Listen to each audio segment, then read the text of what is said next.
네, 지금 바울의 2차 전도 여행을 계속 보고 있는데요. 그동안 새로운 사역지로는 이제 빌립보를 비롯해서 데살로니가와 베레아, 또 지난주 아덴까지 이제 이르러서 사역하는 것을 보게 되었습니다.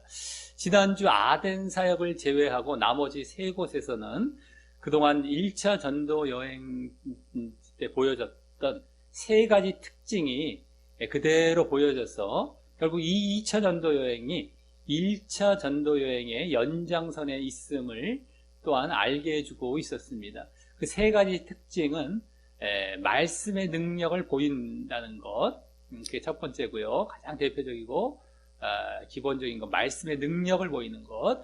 그리고 두 번째는 핍박을 받게 되는 것, 핍박이죠. 그 다음에 세 번째는 믿음의 유지와 성장을 권면한 것까지가 이 세 가지 공통적인 특징이 되고 있다라고 하는 것이었습니다.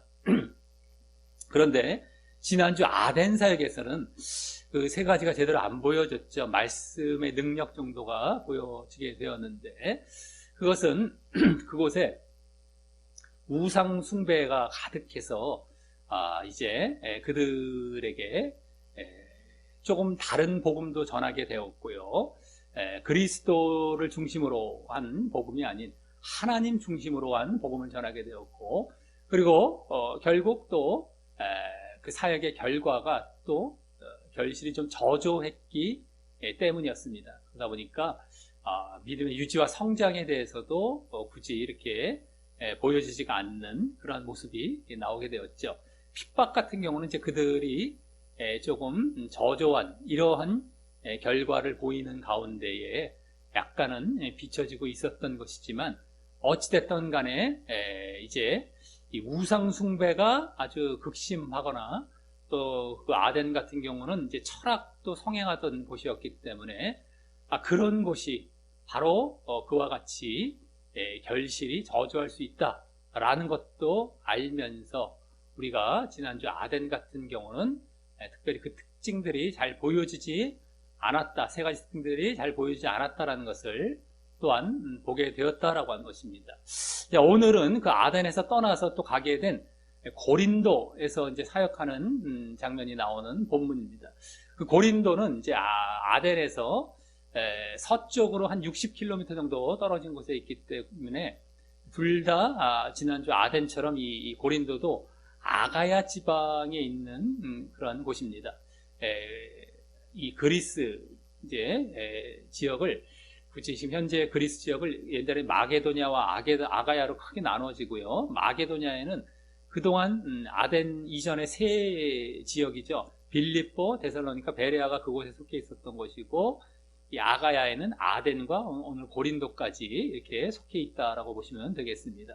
그리고 이 고린도는 이 육상이나 해상 무역의 중심지였다라고 하죠. 그래서 이제 상업이 성행했고 또 부를 많이 축적을 했다고 합니다. 그러다 보니까 도덕적으로 타락한 그러한 모습들도 보였고 또 아덴보다도 8배나 큰 그러한 상업지였다라고 하죠. 이제 그러한 곳에서 이제 복음을 전하게 되는 그러한 장면인데요. 오늘은 특별히 이제 지난주 아덴에서는 이제 보여지지 않았던 이 실라와 디모데까지도 이제 합류하게 되는 그런 장면도 나오게 되면서 함께 이제 복음을 전하게 되는 것입니다. 오늘 이러한 이제 고린도에서의 사역을 이제 보면서 이제 교훈을 얻는 시간을 갖도록 하겠습니다. 먼저 1절부터 4절까지에서는 고린도에서의 첫 사역의 장면이 나옵니다. 처음 이제 초반의 사역이죠. 그래서 먼저 1절은 이후에 바울이 아덴을 떠나 고린도에 이르러라며 지난주 이 저조한 결실 가운데 아덴을 떠나게 되었던 이후 고린도에 도착한 모습을 보여주고요. 다음 2절은 아굴라라 하는 본도에서 난 유대인 하나를 만나니라는 것은 뭐 얻으니, 뭐 찾으니, 뭐 발견하니, 뭐 이런 건데, 라며 터키 북쪽에 있는 이 본도가 이제 원래 이 영어로 그를 이제 발음 나는 대로 이제 써놓은 거죠. 어쨌든 간에 본도, 폰티우스인가 이렇게 되는데 어쨌든 간에 본도입니다. 본도. 근데 그게 이제 소아시아, 터키 북쪽 쪽에 있는 이제 지역이고요. 거기 출신의 아굴라라 하는 유대인을 처음 이렇게 만나게 되는 모습과 함께 뭐 브리스길라와 아굴라 유명한데 그래서 처음 이제 만나는 장면들도 나오게 되는 건데요. 그와 함께 다음 그 아굴라에 대한 소개로서 여기 글라우디오, 이 글라우디오는 당시 로마 황제입니다. 로마 황제가 모든 유대인을 명하여 로마에서 떠나라. 로마 황제가 그 로마에서 유대인을 떠나라라고 한 거예요. 추방을 한 거죠. 한 거로 그가 그 안에 브리스길라와 함께 이탈리아, 로마가 있는 이탈리아로부터 새로 온지라, 최근에, 새로라는 말은 최근에 온지라라며 어떤 이유인지 그 당시 로마 황제의 로마에서의 그 유대인 추방 때문에 뭐 어떤 이유인지 뭐 우리가 역사적으로 자세히 뭐 그걸 지금 알아볼 필요는 없으니까 뭐 알 수는 없다 할지라도 어떤 이유인지 추방을 했는데 그 안에 브리스길라와 함께 고린도에 오게 되었음을 말을 합니다. 다음 그 뒤에 바울이 그들에게 방문함에 가매라는 거 이제 방문했다라는 게 됩니다. 아까도 뭐 만나니 찾으니 얻으니 이런 것처럼 여기서도 방문함에라고 하고 또 3절과 같이 업이 같으므로 업이라는 것은 더 정확히 기술이라고 보면 돼요.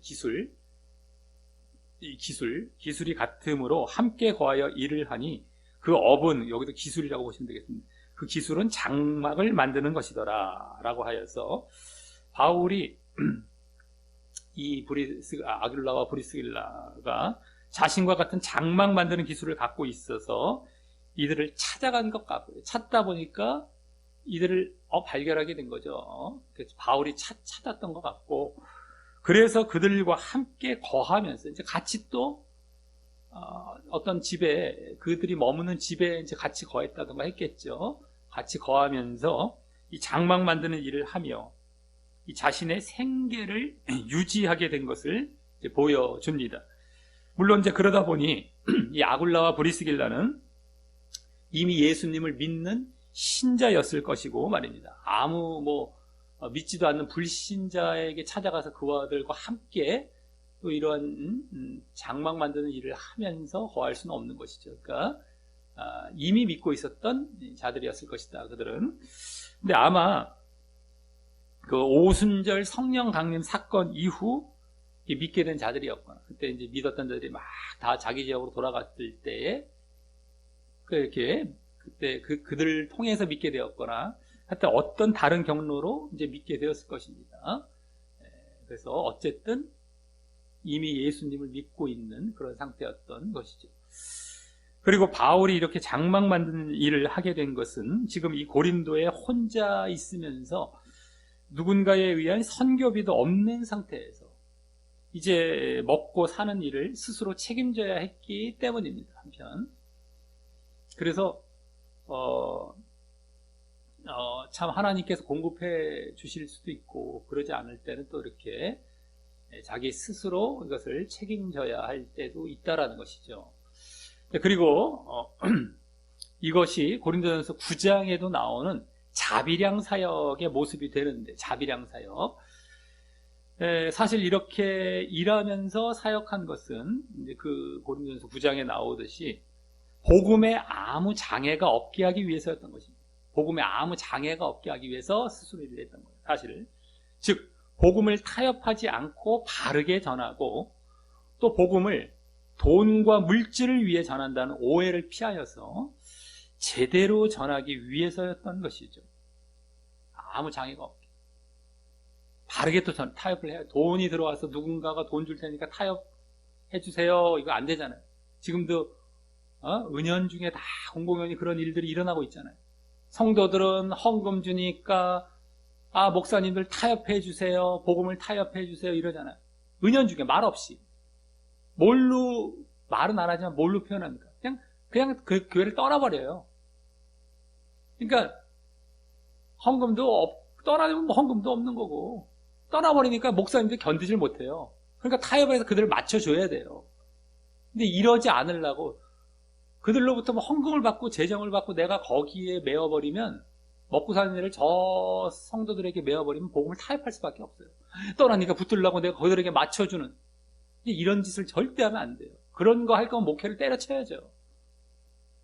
먹고 사는 일 때문에 왜 하나님의 복음을 왜 타협을 합니까? 왜 왜곡을 하고? 먹고 사는 일 급해갖고 할 거면 먹고 사는 일을 하시면 돼요. 목회를 안 하고. 그냥 어디 가서 뭐 다른 일을 찾아보면 없겠습니까?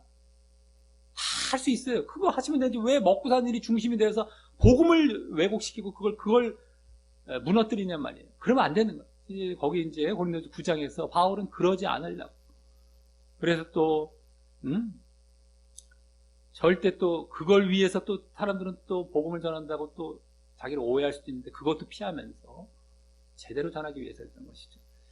그래서 우리 또한 자비량 사역을 만약 하게 된다면, 요새 이제 뭐 성도들이 워낙에 없는 경우가 많아서 이제 목회자들이 이제 일을 겸직하게 되는 경우들이 있을 수가 있는데, 뭐 그거의 대표적인 이제 근거라면 이제 이 바울의 이러한 자비량 사역이 되겠지만, 이제 그런 경우가 된다면은 무엇보다 이러한 이유에서 우리도 해야 된다라고 하는 것입니다.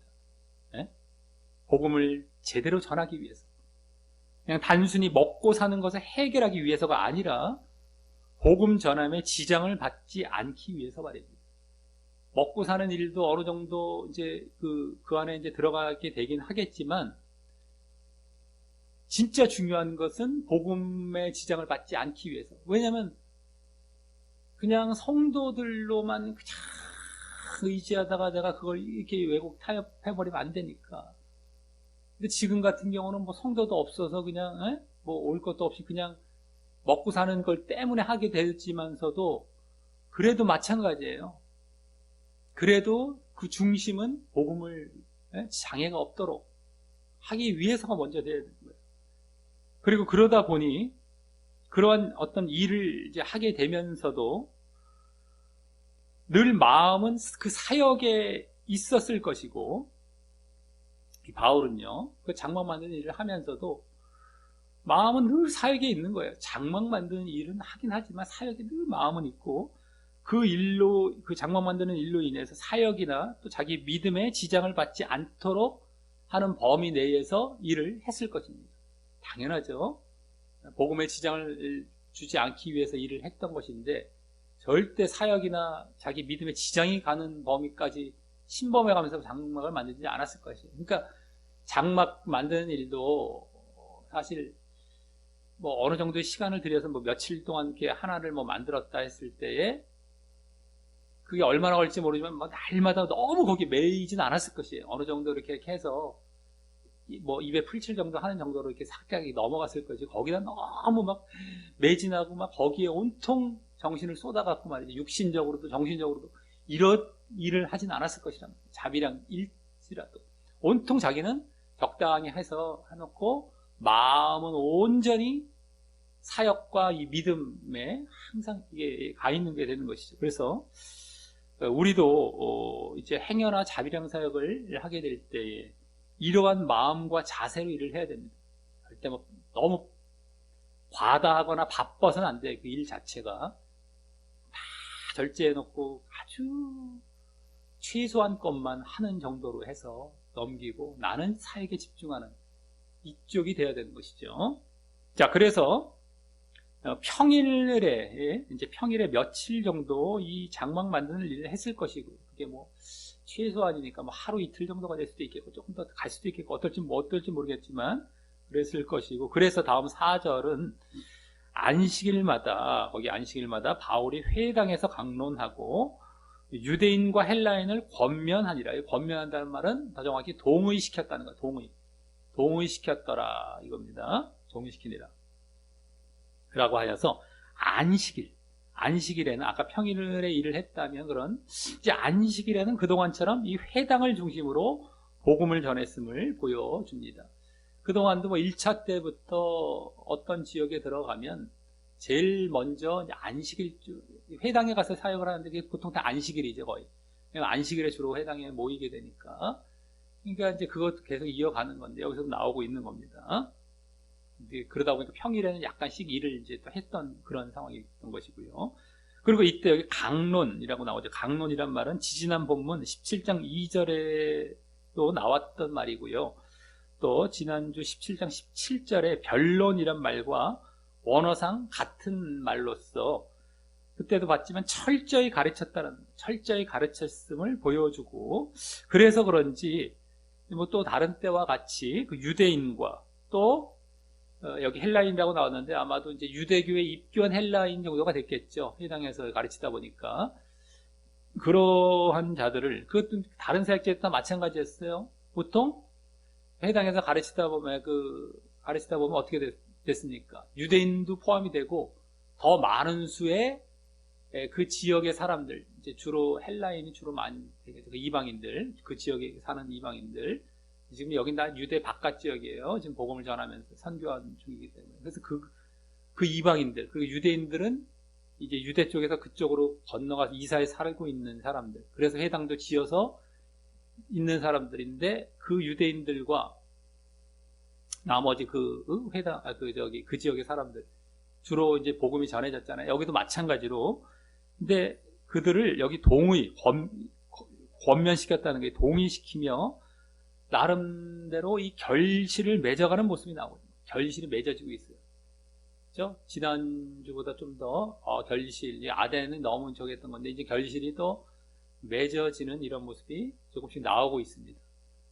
자, 그래서 여기까지 고린도에서의 첫 사역은 이 바울이 자비량 사역을 하며 또 안식일 위주로 사역을 하여 나름 이제 결실도 보여지고 있었던 그런 모습이었다면, 다음 5절부터 11절에서는 이제 고린도에서의 본격적인 사역을 하는 모습이 나오고, 여기서 이제 그동안 2차 전도 여행지에서도 지난주 아덴을 빼고 모두 보여졌던 이 세 가지 특징들, 앞서 말씀드렸던 그 세 가지 특징들이 모두 이제 보여지게 되는 것입니다. 본격적인 사역. 5절부터 11절에서는 여기서 그동안의 그 세 가지 특징들 다 보여집니다. 그래서 먼저 5절은 신라와 디모데가 마게도냐로부터 내려오매라고 하는데, 이는 이제 데살로니가전서 3장 1절과 2절을 참고해 보면, 그것까지 다 참고해서 보면 신라와 디모데가 이 전에 그 17장 14절에서 보여줬던 마게도냐의 베레아에서 내려온 것이 아니라, 그때 왜 바울만 그 베레아에서 아덴 쪽으로 피하듯이 왔잖아요. 아덴으로. 그때 둘은 남아있었잖아요. 실로와 디모데는 그 베레아에.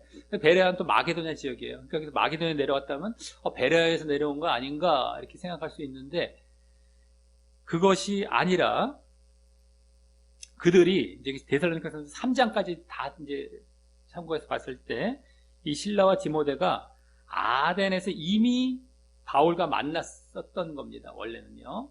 그러니까 베레아에 남아 있다가 이미 지난주 갔던 바울이 사역했던 아덴, 거기서 혼자 사역한 것 같았지만, 사역은 혼자 했겠지만 어쨌든 아덴으로 왔어요. 이미. 그게 여긴 나오지 않지만 데살로니가 3장까지 다 보면 이미 와서 거기서 만난 다음에, 거기서 그 아덴에서 신라는 또 빌립보, 마게도냐의 빌립보죠. 또 디모데는 데살로니가, 이것도 마게도냐의 데살로니가죠. 둘 다 마게도냐 쪽 다 간 겁니다. 다시 그쪽으로 파송이 되었던 것이고, 그 다음에 다시 이렇게 여기 지금 고린도에서 제외한 것을 지금 말을 하는 것입니다. 다시 만납니다. 그래서 빌립보와 데살로니가, 그 둘 다 마게도냐니까, 베레아까지도 다 마게도냐였죠. 근데 어쨌든 거기서 지금 다시 온 거가 되는 겁니다. 그래서 이 신라와 디모데 둘 모두 그 두 곳에, 빌립보와 데살로니가 두 곳 교회의 소식을 바울에게 전해주게 되는데, 이때 이제 신라는 빌립보 교회에서 보내준 헌금, 연보도 갖고 오게 되죠.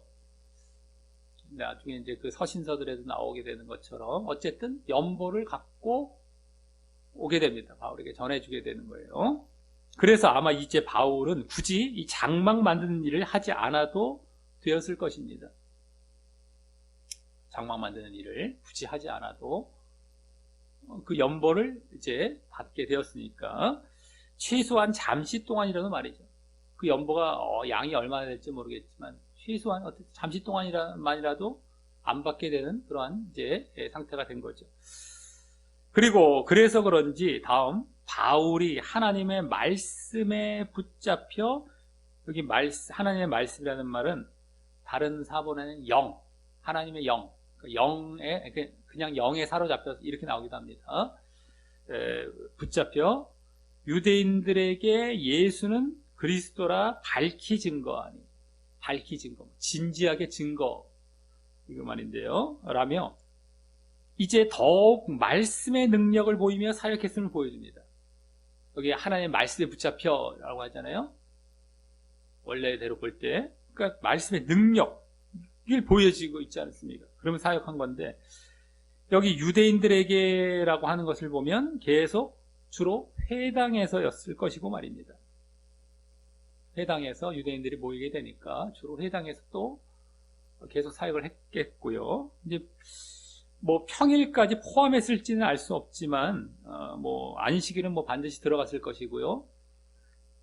그리고 이때 하나님의 말씀에 붙잡혔다라는 것은 여기 영으로 번역을 안 해도 하나님의 말씀을 영으로 이제 번역을 안 한다 할지라도 하든 안 하든 간에 이제 성령에 의해서 말씀의 능력을 받은 것임을 잘 보여주고 있는 것입니다.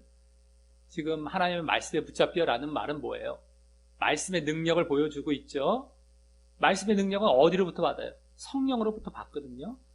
영에 붙잡혀 이렇게 증거했다는 것 자체가 말씀의 능력을 보여주고 영은 성령을 보여주고 그러니까 그때도 둘 다 성령에 의한 말씀의 능력으로 볼 수도 있겠고 그냥 하나님의 말씀에 붙잡혀라는 것도 항상 말씀의 능력은 성령으로부터 왔던 것이죠.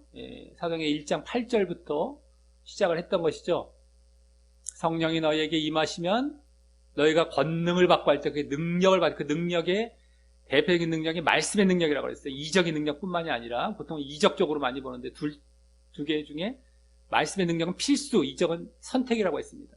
말씀의 능력 쪽이에요. 이건 너무 우리가 매번 봐왔던 건데 너무 당연해서 오랜만에 또 말씀을 드리는 것이지만 그러니까 말씀의 능력을 받은 건 다 성령에 의한 것이기 때문에 굳이 말을 안 해도 되는데 여기는 근데 번역을 영으로 해나 말씀을 하나 오히려 더 그것을 더 보여주고 있죠. 성령에 의해서 말씀의 능력을 받은 것이다라는 것을 이렇게 번역을 하면 더 보여주고 있고 어쨌든 간에 보여주고 있는 거예요. 그래서 지금 여기 유대인들이라고 하는 이 복음의 반대 세력이 될 자들에게도 밝히 증거, 진지하게 증거하는 담대한 모습도 보인 것이죠.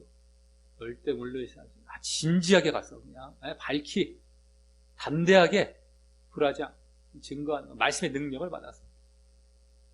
자, 그리고 이때 그동안 2차 전도 여행의 세 가지 특징 중 하나인 말씀의 능력이 보여지고 있는 것이죠. 이제 첫 번째 게 나왔습니다. 첫 번째 게 여기 말씀의 능력 딱 나옵니다. 제대로 딱 드러나고 있고요.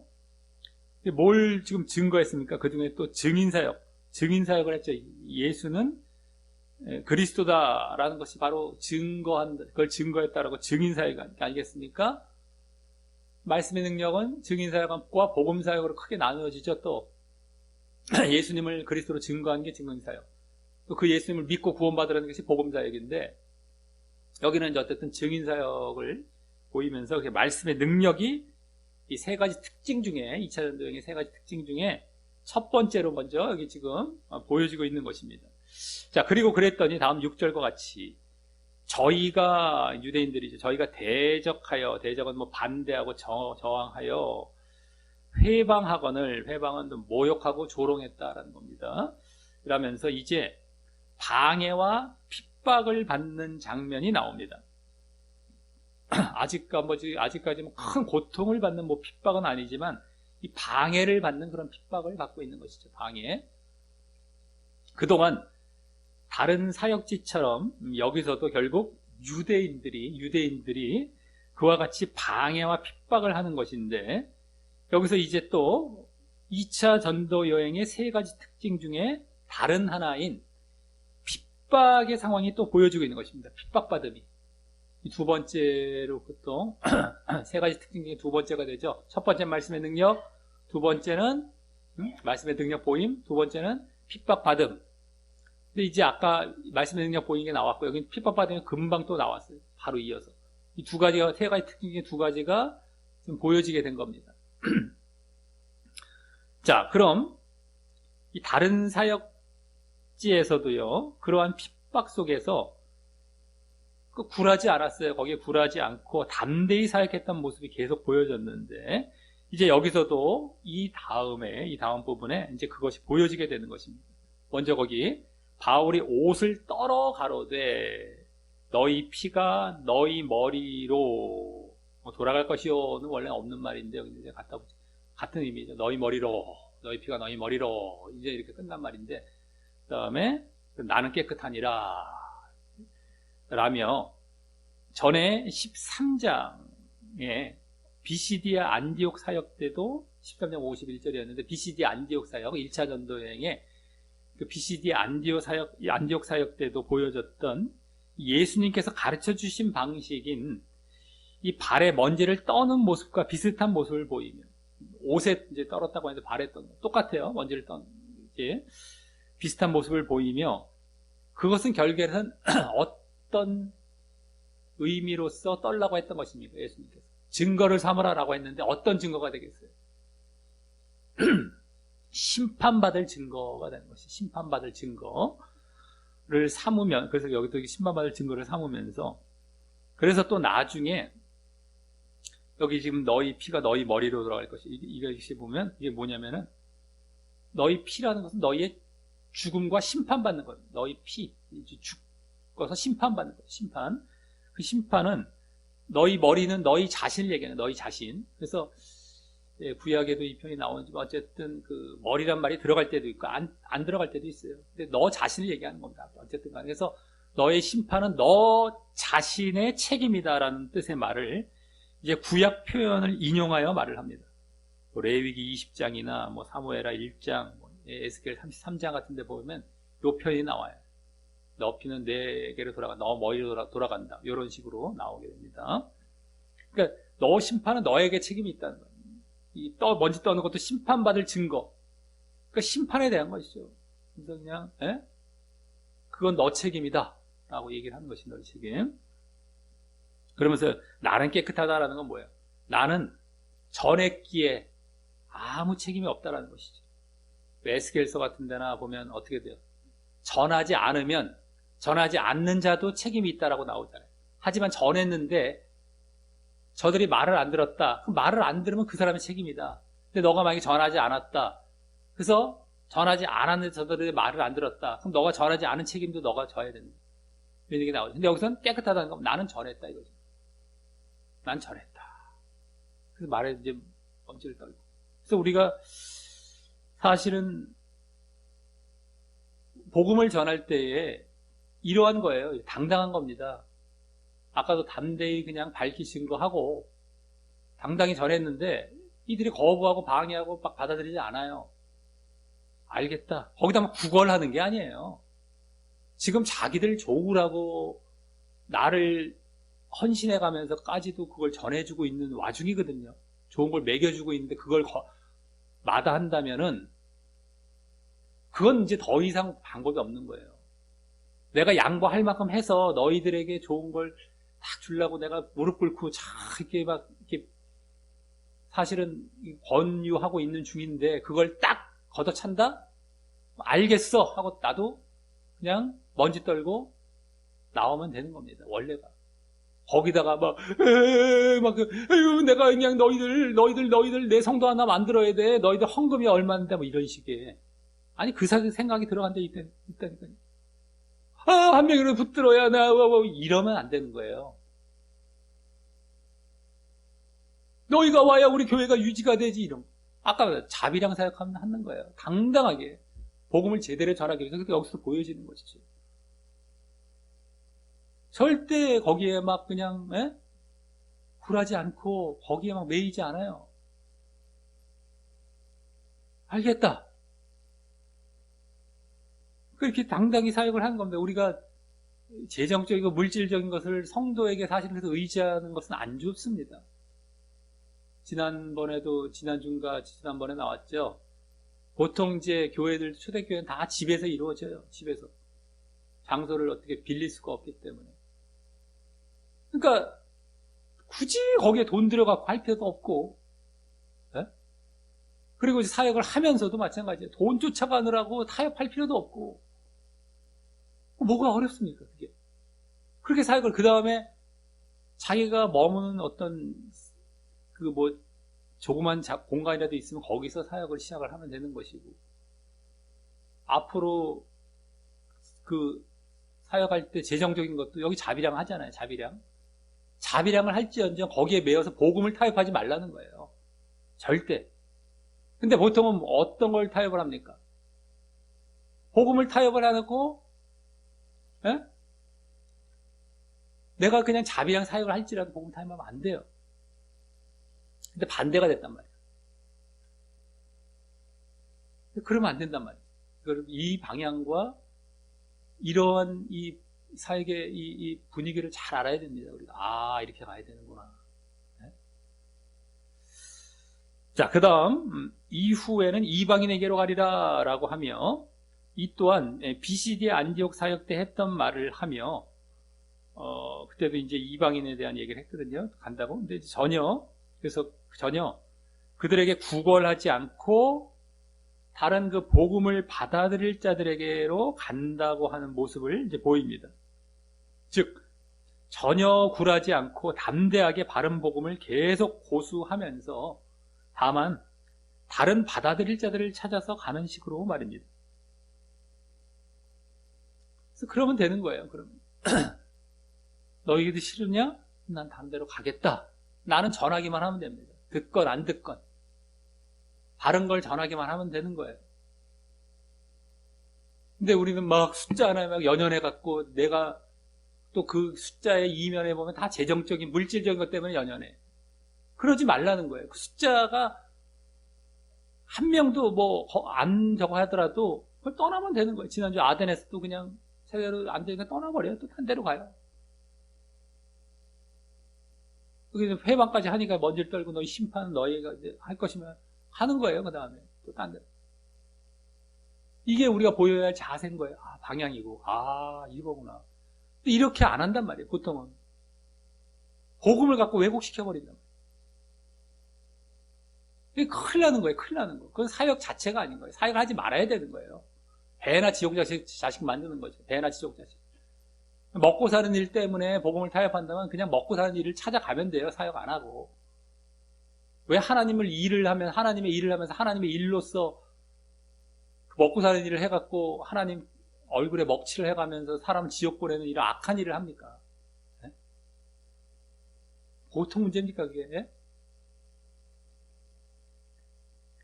자, 그러면서 바울은 자신이 이제 이방인에게로 이제 간다고 했기 때문에 이방인의 사도로서의 사역도 하려고 하는 것이죠.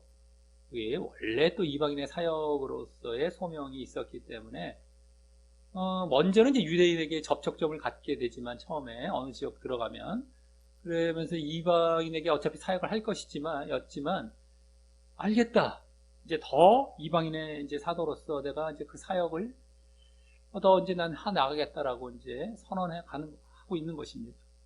자, 그래서 다음 7절과 같이 거기서 옮겨 하나님을 공경하는 경배하고 헌신, 하나님을 잘 섬긴다는 것이죠. 어쨌든 하나님 있는 그러한 공경하는 디도 유스도라 하는 사람의 집에 들어가니라며, 이 디도라는 이름이 나중에 예루살렘을 성을 파괴했던, 무너뜨린 디도 장군 이렇게 듣기도 하죠. 디도, 이게 로마의 장군, 로마 이름입니다. 로마식 이름이기에 로마인이었던 이방인이죠. 어쨌든 디도, 로마인, 이방인, 유대인이 아닙니다. 이방인이었을 이 디도 유스도란 신자의 집으로 가게 됩니다. 이방인에 간다 했지 않습니까? 그러니까 바로 이방인 디도 유스도 집에 간 거예요. 이 사람은 바울이 아마 복음을 전했을 때 믿고 개종했던 것 같고요.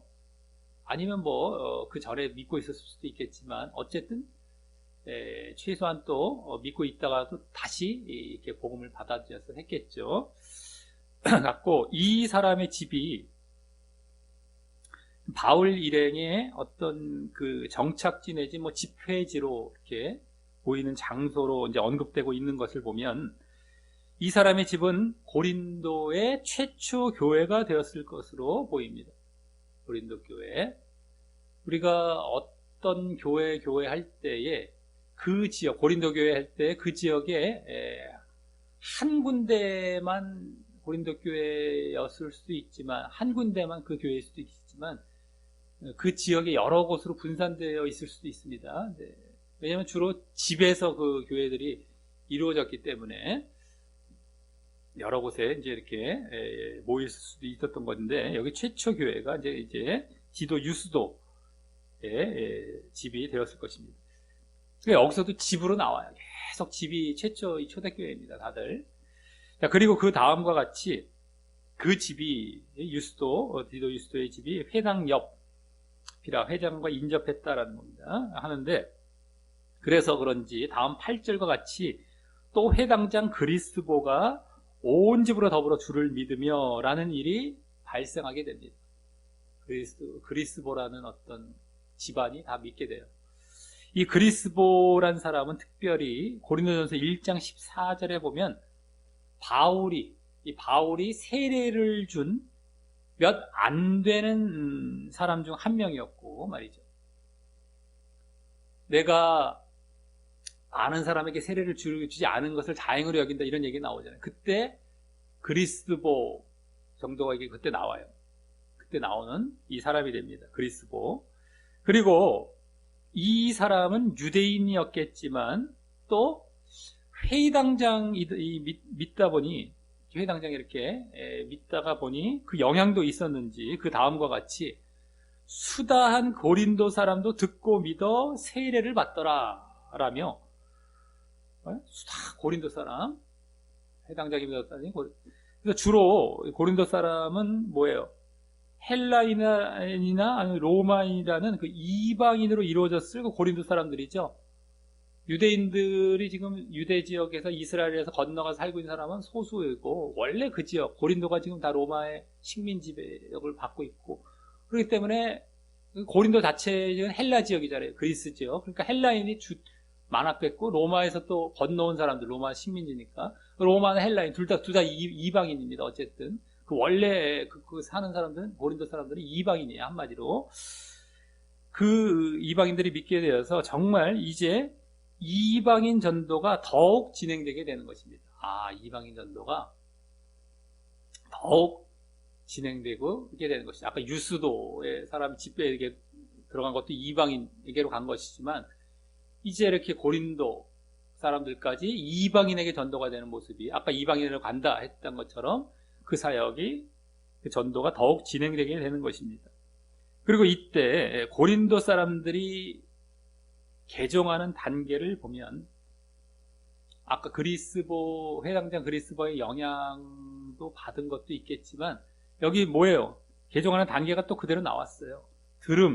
듣고 믿어 세례를 받다. 들음과 믿음과 세례로 이어지는 것을 보게 되는데, 들음과 믿음은 우리가 너무 잘 알고 있는 흔한 단계죠. 우리가 믿게 되어지는 가장 기본적인 단계는 말씀을 듣고 믿는 것, 들음과 믿음이죠.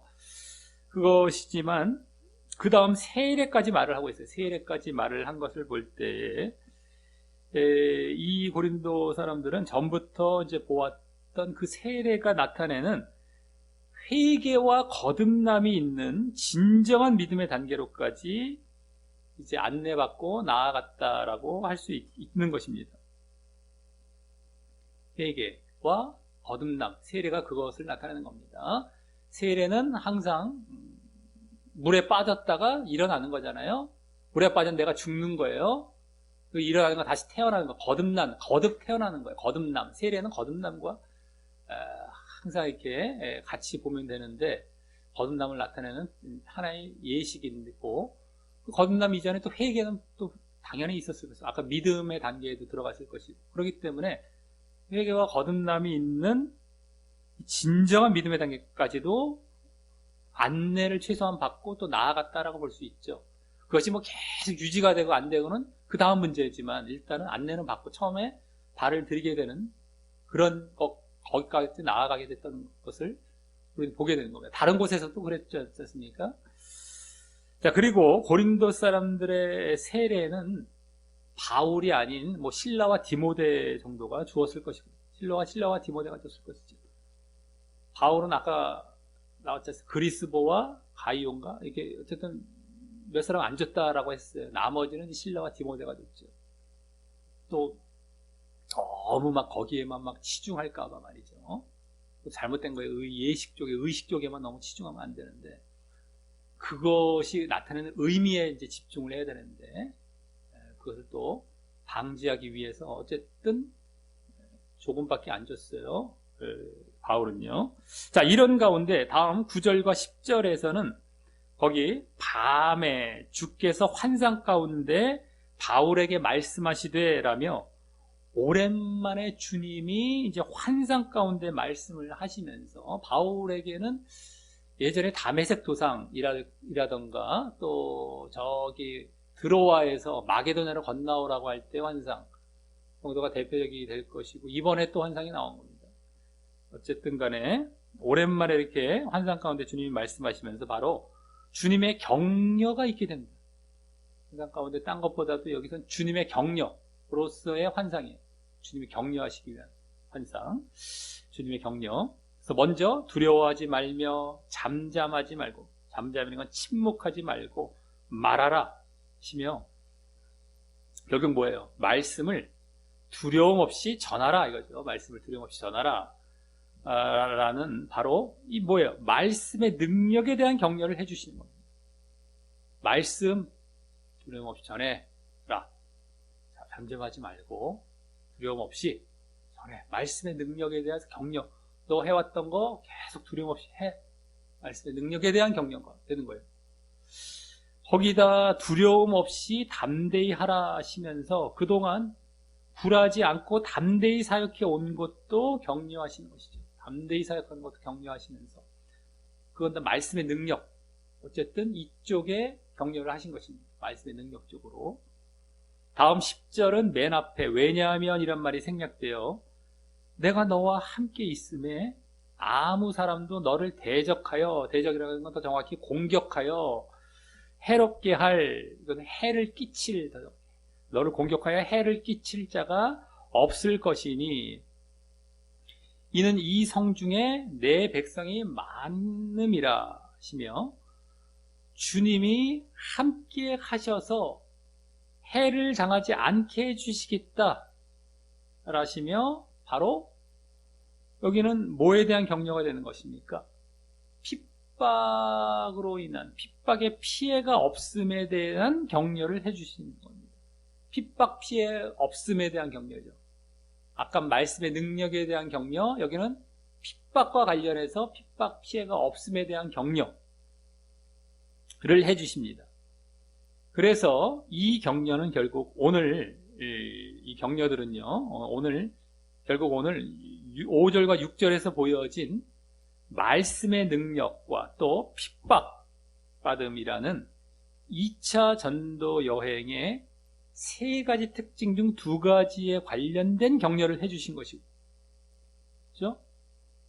말씀의 능력과 관련해서 또 핍박과 관련해서 지금 격려를 해주신 겁니다. 말씀의 능력에 대한 격려, 핍박에 대한 피해 없음에 대한 격려, 이렇게 그 관련된 격려를 해주신 것이고, 그것은 그만큼 주님께서도 지금 이 바울 일행의 사역의 특징을 다 알고 계시고 또 인정하시며 또 함께 해주신다는 것을 알 수 있는 것입니다. 이걸 보니까 지금 말씀의 능력, 핍박, 이것이 특징이었는데 오늘 앞부분에 나왔는데 그것에 대해서 지금 격려를 해주시는 이 환상이었던 거예요. 말씀의 능력 격려, 핍박과 관련된 격려, 핍박받으면 없음에 대한 격려. 그러니까 이것을 다 알고 계세요. 이 특징들을, 2차 전도여행의 특징들, 이거 다 알고 계시고 이것에 그대로 관련해서 그대로 환상으로 말씀해 주고 계신 거예요. 그러니까 다 알고 계시고 인정하고 계시는 거예요. 그리고 내가 그것을 함께 해주시겠다. 함께 해주겠다. 우리는 이제 여기서, 이게 우리가 보아온 것을 다 여기서 특징들이 공통된 거니까 딱 봐왔는데 여기서 하나님께서 그것과 관련해서 그냥 얘기해 주시는 거예요. 딴 걸 얘기하지 않으세요. 그러니까 우리가 제대로 봤다는 것도 다 알 수 있고 그걸 하나님이 다 알고 인정하고 계신다는 거, 도우신다는 거, 그것에 대해서도 그걸 알 수 있는 겁니다.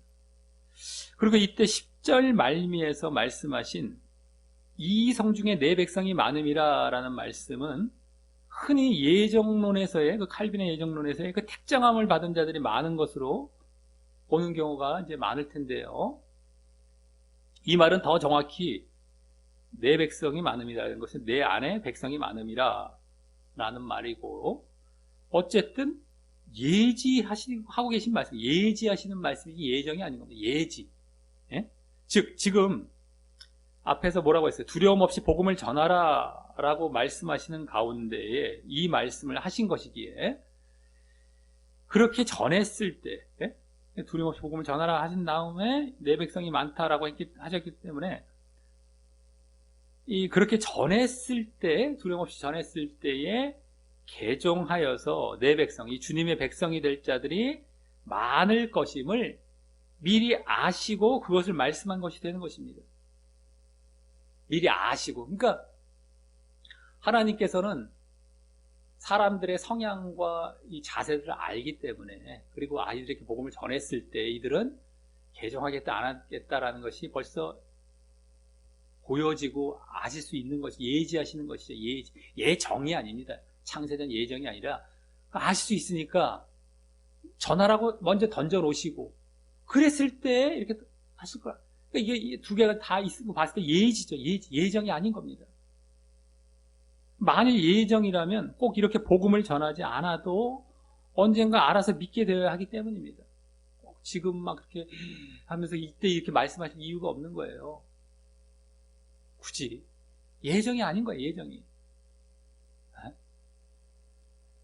예지죠, 예지. 근데 억지로 예정론은 성경에 없는 건데 자꾸 만들어 놓고 그걸 찾다 보니까 이런 게 나오면 막 혈안이 돼가지고 껴 맞추기 시작하는 거예요, 예정론에다가. 개인 예정은 없다. 명심하시기 바랍니다. 명심하시기 바라요. 창세전에 어떤 개개인의 예정은 한 명도 없어요. 그걸 잘못 지금 알지 못하고 지금 다 지금 잘못된 것이 들어가서 자기는 너무너무 좋죠. 아주 그냥. 그거 싫어할 사람이 누가 있어요. 근데 그게 거짓이고 잘못됐고 그거 믿으면 다 지옥 가게 돼 있어요.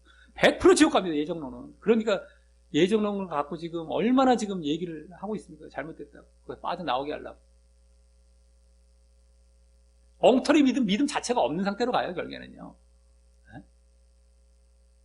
그래서 어쨌든 이 예지이다라는 것 분명히 또 아시기 바라겠고요. 자, 그래서 다음 11절과 같이 이제 거기 1년 6개월을 유하면은 더 정확히 주저앉아 이랬다는 거. 더 정확히 머물앉아, 뭐 주저앉아. 그들 가운데서 하나님의 말씀을 가르치니라 라며 바울 일행은 무려 1년 6개월 동안 고린도에 머물며 복음도 물론 전했을 것이고, 또 그러면서 무엇보다 여기 나오듯이 개종한 자들에게, 그렇게 개종한 자들에게 말씀을 가르쳤다라고 합니다. 이는 주님께서 9절에 말씀하신 말씀을 두려움 없이 담대히 전하는 모습이 된 것이고, 그러면서 담대하게 전하고 있는 것이 1년 6개월을 분명히 유대의 그 핍박자도 아까 보여졌어요. 방해할 만한 자들. 그럼에도 1년 6개월에 그냥 거기 주저앉아서 그냥 담대히 계속 전하는 거죠. 복음도 전하면서. 그러면서 또한 믿음의 유지와 성장을 위한 사역도 한 것입니다. 가르친 거예요. 믿음의 유지와 성장. 가르쳤다는 건 복음을 전하는 쪽도 될 수가 있고, 오랜 기간 동안 앉아서 가르친 거니까 믿음의 유지와 성장이죠. 네? 그 또한 물론 두려움 없이 말이죠. 복음을 전하는 것, 또 유지와 성장을 위해서 하는 것도 다 두려움 없이 거기에 눌러 앉아 막게 한 것이죠. 그러면서 이제 또 2차 전도 여행의 3가지 특징 중 나머지 하나, 지금 2가지 아까 보여줬죠. 말씀의 능력, 핍박, 받음, 그게 보여졌다면 나머지 하나는 뭐예요? 믿음의 유지와 성장. 그것이 여기 또 보여지고 있는 것입니다. 에? 딱 나왔어요. 지금. 그래서 또 사실 9절에서 주님은 말씀의 능력 말고도 이 믿음의 유지와 성장을 위한 사역까지도 격려하신 것임이 보여지는 것인데, 예? 아까 9절에서 두려움 없이 전하라 했을 때 그때 말씀의 능력 쪽 말고도 여기 믿음의 유지와 성장을 위한 사역까지도 격려하신 것임이 보여지는 것이죠. 이제 것인데, 그렇게 되면 주님은 2차 전도 여행의 세 가지 특징 중 그 세 가지 모두에 대해서 격려를 해주신 것이 되고요. 그렇죠? 또 그만큼 주님께서도 지금 바울 일행의 사역의 특징 모두를 알고 계시고 인정하시며 또 함께 해주신다는 것을 더욱 알 수가 있는 것입니다. 아까 두 가지에 대해서 격려를 해주셨던 걸 봤잖아요. 말씀의 능력 쪽, 9절과 10절에서 말씀의 능력 쪽, 또 핍박받음에 대한 쪽, 이것에 대한 격려를 해주시는데 그 말씀의 능력 쪽에 여기 포함이 되어 있었던 겁니다. 믿음의 유지와 성장이다. 그러니까 왜냐면 그 다음에 이렇게 1년 6개월 동안 사역을 하고 있단 말이죠. 담대히. 그러니까 그 세 가지가 다 보여진 거예요. 이제 놀랍죠. 우리가 매번 매번 발견하고 매번 확인한 게 또 나오고 있어요. 사실은 핍박도 얼마나 자주 나옵니까? 안 나온 것이 없어요.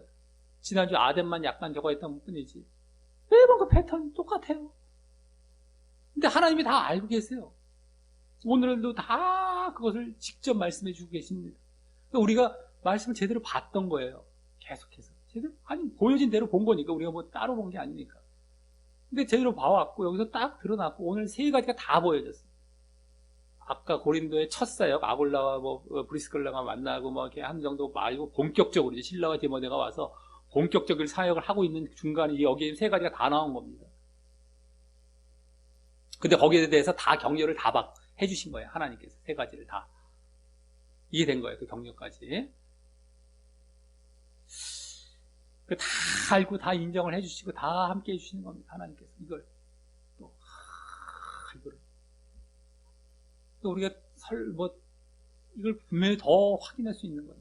그만큼 이게 분명하구나. 이렇게 사역하는 것도 하나님이 다 알고 계실 정도고, 이렇게 사역하는 게 맞구나. 확인하게 됐죠. 자, 이러한 가운데 다음 마지막 12절부터 17절에서는 이제 이 핍박의 상황이 앞서 6절의 방해 정도보다도 더욱 제대로 보여지게 되고요. 핍박이 다시 이제 보입니다. 하지만 이 또한 앞서 주님께서 10절에서 말씀하신 것처럼 핍박의 피해가 없음으로 인도해 가시는 것을 이제 보게 되는 것입니다. 지금 아까 9절, 10절에서 격려하신 다음에 1년 6개월을 11절에서 담대히 사역하는 말씀의 능력과 이 뭐예요? 또 믿음의 성장과 유지와 성장 쪽으로 담대히 사역하는 쪽을 보였다면 근데 이제 여기서도 핍박이 또 나와. 10절과 관련된 게 되죠. 10절과 아까 9절 쪽이고 11절은 10절 관련된 그 핍박, 피해 없을 것이 요 관련해서 바로 핍박이 나와요. 바로 그래서 핍박이 그 피해가 없을 것으로 인도해 가시는 것을 이제 또 여기서 보게 되는 겁니다. 요 것 때문에 여기 더 이제 기록됐고 여기 이제 보여지는 것이라고 할 수 있어요. 피해가 주님께서 이미 위로 격려를 해주셨기 때문에 그대로. 자, 그래서 먼저 12, 13절은 갈리오란 자가 아가야 총독되었을 때라는 연대적으로 대략 바울이 이 고린도에서 1년 6개월 아까 사역을 한 지 한 반 정도가 지났을 때가 됩니다. 연대적으로 따져보면 한 반 정도 지났을 때 한 8, 9개월 정도 되는 것이죠. 1년 6개월이면 한 18개월 정도 되는데 그 반 정도가 되었을 때 유대인이 일제히 일어나 하나 되어 일어나 바울을 대적하여 재판자리로 데리고 와서 재판자리는 재판소라고 보시면 재판소로 데리고 와서 말하되 이 사람이 율법을 어기어야 하는데 율법보다 그냥 법이라고 보면 됩니다. 율법은 이제 유대인의 율법처럼 보이니까 여기는 번역을 그냥 법이라고 번역하는 게 더 맞는 거예요. 법 그냥 로마법이죠. 로마법. 법을 어기어 이 사람이 법을 어기어 하나님을 공경하라고. 이 공경은 아까 7절에 나왔던 디도 유스도의 공경과 같은 말인데 어쨌든 믿으라는 것이죠. 뭐 하나님을 공경하라고 사람들을 권한다는 건 선동한다, 선동한다 하거늘 이라면서 이번에도 유대인들이, 예? 유대인들입니다. 이번에도 유대인들이죠. 어느 곳에나 거의 다 그랬죠. 유대인들이 이 바울을 재판소까지 데려가서 마치 전에 빌립보 사역 때처럼 로마의 비공인 종교를 전하면 불법인 그 사실을 들어서 여기 법을 어겼다는 게 그거죠. 그 불법이죠. 네? 공인받지도 않은 종교를 전하면 불법이에요, 로마에서는. 그래서 여기 로마 식민이기 때문에 그래서 그걸 전하면 불법인 사실을 들어서 종교적으로 이제 고소를 합니다. 예전에 빌립보 때도 그랬어요. 16장 21절에서 이게 비슷하게 이제 그들이 고소하는 장면이 나왔었는데 그것도 비슷하게 종교적인 고소를 합니다. 이 총독 갈리오란 자가 새로 부임하자 아주 기회를 딱 잡아갖고 새로 부임한 자에게 확 그냥 해갖고 한번 이게 어떻게 한번 뭐예요? 통과시켜보자 뭐 이런 거죠. 한번 이러한 의도로서 처음 되었을 때 한번 확 고소를 해본 것이겠죠. 다음 14, 15절은 바울이 입을 열고자 할 때에라는 이제 바울이 변호를 하려고 한 것이죠. 변호. 이들은 고소를 했고 이제 피고인이 돼갖고 내가 변호를 해야 되잖아요. 변호를 하려고 할 때가 된 것이죠. 그때 다음 갈리오가 유대인들에게 이르되, 갈리오 총독 유대인들에게 이르되 너희 유대인들아 만일 무슨 부정한 일, 여기 부정한 일이라는 것은 더 정확히 악행이라고 보시면 돼요. 악행, 다른 말로 악행. 너희 만일 무슨 악행이나 괴악한 행동, 악한 행동인데 범죄라고 보시면 돼요. 범죄. 그러니까 악행이나 범죄였으면 내가 너희 말을 들어주는 것이 가하거니와 라며 이 갈리오 총독은 정말 그 로마법상 불법인 악행이나 이 범죄는 내가 너희의 고소를 들어주겠지만 로마법상의 이제 범죄 불법이니까 다음 15절과 같이 만일 문제가 언어와 명칭과 너희 법에 관한 것이면 너희가 스스로 처리하라, 스스로 조사하라, 뭐 이런 건데 처리하라. 나는 이러한 일에 재판장 되기를 원치 아니하노라, 원한다는 건 뜻하지 아니하노라, 뭐 같은 말이라며 너희 언어라는 건 뭐예요? 너희 언어, 너희 무슨 말씀, 너희 뭐 이렇게 그 성경이나 말씀 얘기, 너희 말씀이나 명칭, 뭐 이름이나 뭐 너희 법, 뭐 율법이죠. 율법 같은 너희 어떤 종교의 문제라면, 너희 종교의 문제라면 로마법의 문제가 아니라 한마디로 너희 종교의 문제라면 재판하지 않겠다라고 합니다. 그러면서 갈리오 총독은 이것이 결국 이 고소가 이 유대인들의 종교적인 문제인 줄을 이제 알았는지 다음 16절과 같이 저희 그 유대인들을 재판자리, 그 재판소죠. 재판소에서 쫓아내게 됩니다. 몰아낸다는 거예요. 몰아내게 됩니다. 결국 그들의 고소는 기각된 것이고 바울 일행은 어떻게 된 거예요? 핍박을 당하지 않게 된 것입니다. 핍박의 피해가 없음으로 간 거예요. 핍박을 안 당하게 된 겁니다. 고소가 기각이 됐으니까. 자, 전에, 근데 빌립보 같은 경우, 아까 고소가 있었던 2차 전도여행이죠. 2차 전도여행의 새로운 첫 사역지, 빌립보에서는 그때 고소가 되었을 때, 바울 일행을 고소했을 때는, 뭐, 거기에 나중에 바울과 실라가 옥에 갇히잖아요. 그 유명한 거, 찬양하고 막. 그때 당한 거였지 않습니까? 빌립보. 그때 어쨌든 간에, 그때 고소당했을 때는, 관원들이 고소받은 관원들, 여기 이제 총독 정도에 해당하는 같은 관원들이 이런 식으로 처리하지 않고 기각시키지 않고 그냥 고소자의 고소, 그 유대인들의 그 고소를 그대로 받아들여서 바울 일행을 어떻게 했어요? 매도 막 때리고 그냥 물어볼 것도 없이 바울을 뭐 변호하는 것도 들어보지도 않고 무조건 막 매 때리고 옥에 가두는 그런 핍박을 했고, 그죠? 그래서 이제 바울과 실라가 아주 찬송하다가 막 근데 하지 않습니까? 이렇게 간수도 막 전도하게 되고. 근데 어쨌든 또 그 다음 빌립보 다음 지역이었던 데살로니카에서도 거기서도 막 쫓아가서 했더니만 고소했어요. 관원들이 거기서도 고소를 받아들여서, 다만 거기서는 바울 일행 대신 고소받은 신자 야손이라는 사람, 그 사람에게 보석금을 받고 놓는 일이 있었었죠. 보석금을 받고 이제 그것도 핍박을 받는 건데 형벌 대신에 보석금으로 대치한 것 뿐이죠. 어쨌든 간에 그런 일이 있었어요. 그러니까 다 같이 여기서처럼 기각시키지 않았어요. 다 처리를 했죠. 다 받아들여 줬죠. 재판했고. 근데 여기처럼 이렇게 되지 않았었습니다. 거기서는. 그러기에 이는 지금 여기서는 주님이 아까 10절에서 말씀하신 것처럼 핍박의 피해가 없도록 섭리하시고 인도하셨기 때문이 되는 것입니다.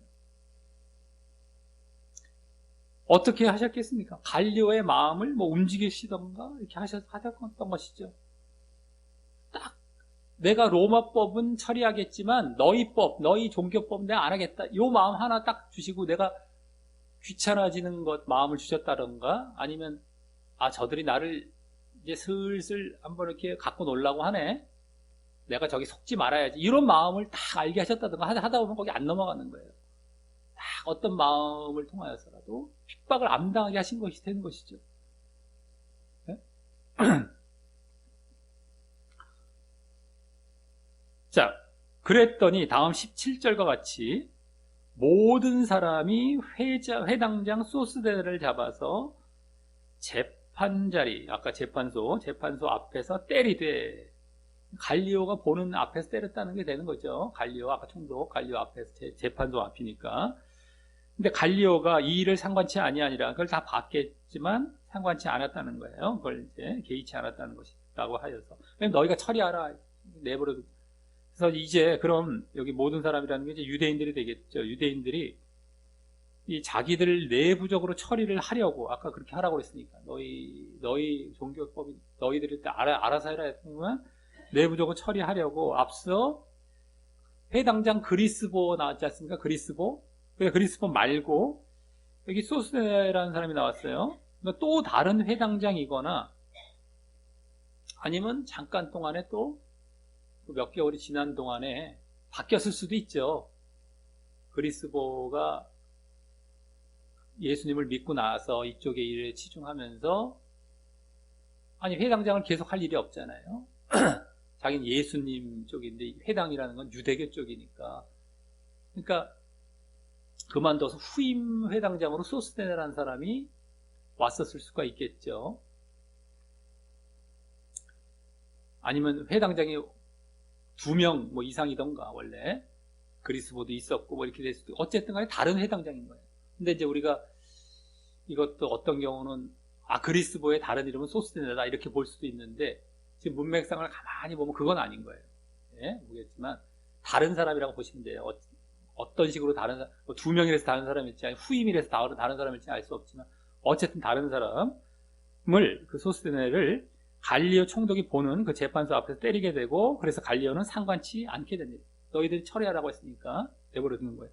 그런데 바울 일행을 잡아서 그와 같이 때린 것도 아니고, 원래는 이제 자기들이 고소했던 바울 일행을 좀 잡아 때려야 될 것 같은데 그렇지도 않고, 또 앞서 회당장 그리스보를 잡아 때린 것도 아닌 또 다른 회당장 소스네라는 회당장을 때린 것을 보면, 지금 주님께서 바울 일행 쪽은 핍박의 피해가 없게 하신 것임을 더 확인할 수 있는 것이고요. 이제 그리스보라는 자는 만약에 회당장이었으면 그리스보를 잡아 때렸어야 되는데, 이때 지금 있었을지 뭐 계속 했을지 안 했을지 모르지만, 만약에 그랬다 할지라도 전에 데살로니카, 아까 말씀드렸던 데살로니카 같은 경우는 보석금을 받고 야손이라는 자를 석방했잖아요. 그러니까 야손을 핍박한 거란 말이죠. 근데 여기서도 그리스도를 핍박할 수 있었던 건데 그리스도가 아니에요. 소스테네요. 그거랑 또 달라요. 그러니까 만약에 그리스도가 핍박받았다면 바울 쪽에 핍박을 받은 거예요. 이것까지 다 포함이 되는 거예요. 이 신자가 받은 거니까. 근데 희한하게 그냥 회당자 다른 소스테라는 사람이 받았단 말이죠. 그래서 핍박과 피해가 없게 이제 하나 주님께서 섭리하신 것임을 이제 확인할 수 있는 것이고, 그래서 또 유대인들은 이 엉뚱한 다른 회당장 소스데네에게 화풀이격으로 때린 거라고 할 수 있는데, 지금 그 갈리오 총독 앞에서 막 말을 안 들어주니, 자기네 고소를 안 들어주니까 화풀이격으로 잡아다 때렸는데, 예전에 뭐 그리스도를 생각했을지, 아니면 그래서 잡다가 잘못 잡은 건지, 아니면 그 회당장 자체가 자기네도 유대인 쪽이고 거기에 또 높은 사람이니까 우리가 높은 사람을 한번 그냥 잡아다가 한번 족쳐보겠다 하는 어떤 그런 엄벌을 한번 보여주기 위해서 한 것이죠. 어떤 화풀이식으로 어찌됐든 뭐가 알 수는 없지만서도 그 화풀이격으로 때린 거라고 할 수 있는데, 이것도 어쨌든 뭐가 됩니까? 그 배후에 주님이 섭리하신 것이 되는 겁니다. 너희의 핍박 피해가 없게 하겠다. 아까 10절에서 말씀하신 그 격려의 말씀과 같이 섭리하셔서 그대로 이루어주신, 그게 되는 겁니다. 달라요. 그 전에 빌립보나 데살로니가 때 고소받은 것과 결과가 달라졌어요. 격려까지 받으면서. 이렇게 마치게 된 겁니다. 자, 이로써 오늘 2차 전도 여행의 5번째 새로운 사역지인 고린도에서의 사역을 보았습니다. 먼저 고린도에 처음 도착하여 보인 첫 사역에서는 평일 중에는 장막 만드는 자비량 사역도 하며 안식일에 이제 회당을 중심으로 사역을 하여서 또 나름 거기에 대한 결실도 보여주고 있었던 모습을 보았습니다. 첫 사역에서 이렇게 하는 거. 다음 실라와 디모데까지 합류한 본격적인 사역에서는 이제 그동안 아덴을 제외한 2차 전도 여행지에서 보여졌던 3가지 특징들이 보여졌는데, 모두 그래서 먼저 말씀의 능력을 보였고, 말씀에 붙잡히고 영에 붙잡히고 하나님 이런 말씀의 능력을 보였고, 다음 핍박을 받았으며 방해와 핍박 해방하고, 다음 또 거기다 나중에 또 나왔고, 다음 믿음의 유지와 성장을 위한 사역 1년 6개월 믿음의 유지와 성장을 위한 사역을 했다는 것이었습니다. 그거밖에 없어요. 다 내용이 다 그거예요. 그냥 그대로 그 3가지 그대로 보여주는데 그게 전부예요. 또. 자, 그래서 말씀의 능력을 받아 예수님을 밝히 증거하기도 했고, 아주 담대하게 밝히 그냥, 또 핍박을 받았지만 담대히 사역하며 그 수다한 이방인 전도가 더욱 진행되고, 고린도 사람들 이방인 전도가 진행이 되고, 그래서 그들을 또 진정한 믿음까지 나아가게 하는 결실도 얻었으며, 또 믿음의 유지와 성장을 위해 1년 6개월간 가르치는 모습도 이제 보였습니다. 이렇게 3가지가 다 이렇게 보여진 거예요. 그런데 오늘은 이 3가지 특징들이 거기서 그치지 않고 모두 주님의 격려가 있었다는 것이 독특하고 특이한 부분이라고 할 수 있습니다. 3가지가 또 그대로 보여졌어요. 그동안처럼. 근데 이번엔 주님이 그것들에 대한 주님의 격려가 있었다. 이게 독특하고 특이한 부분이었어요. 즉, 말씀의 능력은 그 말씀을 두려움 없이 담대히 전하라면서 격려하셨고, 말씀을 두려움 없이 담대히 전하라. 말씀의 능력에 대한 격려. 또 핍박은 핍박 피해가 없을 것이다 라는 것으로 격려하셨고, 또 믿음의 유지와 성장도 아까 말씀의 능력과 다 포함이 되어 있었기 때문에 두려움 없이 담대히 사역하라 하며 격려하셨던 것입니다. 그리고 이후 오늘 제대로 된 핍박이 주어지자 정말 주님께서 격려하셨던 것처럼 주님께서 섭리하셔서 핍박의 피해가 없도록 인도하신 사실을 보았던 것입니다. 그래서 또한 말씀의 능력이나 믿음의 유지와 성장에 있어서도 두려움 없이 담대히 사역할 수 있는 배경이 계속된 것이고 말이죠. 그 전에 1년 6개월간 있으면서도 담대히 사역을 했고, 또 위로를, 격려를 받아서 또 계속해서 또 핍박도 피해가 없게 또 해주셔서 계속해서 담대히 사역할 수 있는 배경도 된 것이고, 그리고 그것은 그만큼 주님께서 바울 일행의 그 사역의 특징들을 모두 알고 계시고 또 인정하시며 또 도우신다라는 사실을 알게 해주시는 것이었습니다. 다 알고 계세요. 그리고 내가 돕는다. 그걸 이제 알게 해주시는 그 모습이었습니다. 그리고 오늘 고린도 사역은 이제 2차 전도 여행의 거의 막바지 사역지가 되는데, 다음 주에 에베소가 짧게 나옵니다. 거긴 사역의 구체적인 내용도 별로 안 나오고 짧게 나와요. 3차 쪽에 에베소는 더 이제 잘 나오지만 2차에서는 잠깐 나오고, 거의 막바지 사역지예요. 고린도가 거의 막바지 사역지가 되는데, 그런 시점에서 이와 같은 주님의 그 사역의 특징들을, 주님께서 그 사역의 특징들을 인정하시며 도우시는 이런 모습을 볼 때, 그동안에 다른 지역의 그 2차 전도여행, 다른 지역의 사역들도 주님 뜻대로, 이 바울 일행이 주님 뜻대로 사역을 했고, 그래서 주님이 흡족해 하셨을 것임을 알 수 있는 것입니다. 다 보시고 다 알고 계세요. 근데 막바지에서 다 와서 격려 말씀을 딱 해주시는 거예요. 다 벌써 인정하시고, 다 그들이 주님의 뜻대로 사역을 했던 것이고, 흡족해 하셨고, 이제 여기서 격려까지 딱 드러내서 해주시는 겁니다. 우리는 또 제대로 봐왔고, 뭐 우리가 이걸 알고 본 것도 아니고, 보다 보면 이게 다 나와요. 다 나와. 근데 이게 아주 우리가 묘한 거, 우리가 이게 말씀을 봐가면서 계속해서, 근데 이걸 싫어해요. 사람들은 싫어해요. 이렇게 보는 걸 싫어해요. 빨리 결론 내요. 결론도 당신 대충 만들어서 갖다 껴 맞춰서 결론 내줘요. 우리 들어줄게. 이런 식이 돼요. 하나하나 봐가면은 하나하나 놀랍게 이걸 다 하나하나 발견해가고, 더 이제 하나님의 뜻을 알게 되죠. 하나님의 방향을 알게 되고, 어떤 마음을 갖고 계시고 하나님께서 어떤 걸 원하시는 걸 더 알게 되고, 우리는 거기에 매진해 가면 되는 것이고. 근데 매진해 갈 것이 알지를 못하고 있어. 내가 뭐에 매진할지. 엉뚱한 거에 딱 잡아 그거 매진하는데 방향이 딴 곳이야. 그곳 가면 지옥 가는 곳이야. 근데 지금 실질적으로 그 자리에 또 있어요. 그러니까 이게 보통 문제니까 말씀의 개혁이 그래서 나야 된다는 거야. 마귀는 말씀 갖고 놀거든요. 그럴 수 있겠다 하는데, 그럴 수 있겠다가 실제 현실화가 되어서 한두 곳도 아니고 팽배했단 말이에요, 지금. 그러니까 말씀 제대로 보는 것부터 개혁이 일어나야만 진짜 개혁이 일어나는 겁니다. 그러지 않으면 또 그 장난으로 또 돌아가니까.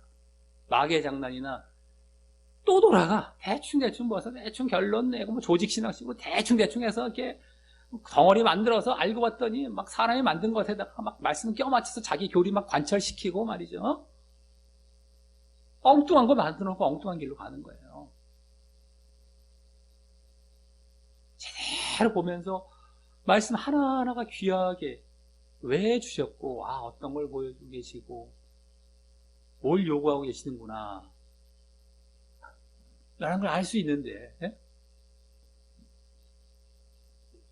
자, 그래서 그걸 이제 우리가 알 수 있는 것입니다. 그만큼 2차 전도 여행의 세 가지 특징들은 단순히 2차 전도 여행이 1차 전도 여행의 연장선에 있음을 보여주는데 그치지 않고, 사실 이것은 2차 전도 여행의 특징뿐만이 아니었죠. 1차 전도 여행 때부터 계속 나왔던 건데, 그래서 1차 전도 여행의 연장선에 있음을 보여주는데 그치지 않고, 주님께서도 인정하시는, 그래서 도우시기까지 하시는 바로 이 복음 전파 사역의 아주 정석적인 모습이라고 할 수가 있는 것입니다. 우리는 그동안 연장선에 있다는 정도로만 이제 봐왔는데, 이것은 오늘 봤을 때는 주님께서도 인정하시는 아주 정석적인, 그래서 막 도우시기까지 하시는 정석적인 복음 전파 사역의 모습이에요. 말씀의 능력으로 복음을 전하고, 핍박도 감내하고, 기본이죠. 그 다음에 믿음의 유지와 성장도 또 있어져야 된다라는 거죠. 이 부분을 빼버리고 한 번 믿으면 영원한 믿으면 절대 안 되고요. 네? 이 전체가 다 정말 우리의 사역의 정석적인 모습이 되어야 됩니다. 이제 더 많은 시간을 나중에 드리는 건 뭐가 돼요? 처음에 말씀의 능력과 핍박적은 오히려 짧게 끝날 수가 있어요. 더 긴 건 믿음의 유지와 성장 쪽이죠. 오늘 1년 6개월이라는 그 부분에서 실질적으로 더 많은 시간과 에너지를 투자하는 건 이쪽이에요. 우리도 마찬가지죠. 누군가를 전도했다라면 계속 그들을 목회하면서, 지금 선교사보다도 이제 목회자들이 많고, 목회하면서 믿음의 유지와 성장을 위한 사역을 계속 하는 겁니다. 그게 목회예요. 다른 게 아니라. 근데 이미 다 끝났다고 하니 교회 올 필요가 없다는 거예요, 원래. 그렇게 되면은요, 나가 놀아라, 구원 다 끝났다. 여기 못 들어와요. 필요가 없는 거예요, 필요가 없고. 사역도 필요가 없고. 얼마나 잘못된 교리에 의해서 그렇게 되는지 성경 제대로 안 받고.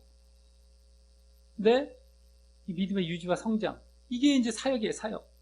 별개, 더 주된 사역과 더 긴 사역이 되죠.